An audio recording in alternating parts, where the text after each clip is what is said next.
এই পাশে চাপ দিলে প্রচণ্ড ব্যথা যন্ত্রণা হবে। একে ল্যাটারাল ইপিকন্ডাইলাইটিসও বলা হয়। এটি মূলত যারা রোটেশনাল কাজকর্ম করে, যেমন যারা হাউসওয়াইফ রয়েছে, যারা পেইন্টার, যারা ড্রাইভার, এদের রোটেশনাল কাজকর্ম করতে হয় এবং রিপিটেড ওয়ার্ক করতে হয়, যাকে আমরা ওভার ইউজ বলি।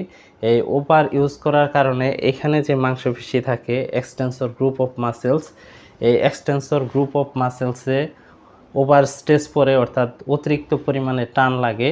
এই কারণে এই কনুইতে ব্যথা হয়।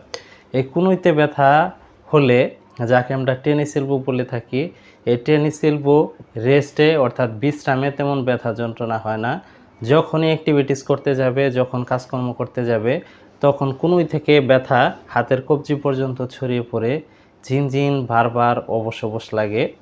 এই ধরনের সমস্যা হলে আইস থেরাপি দিতে পারেন।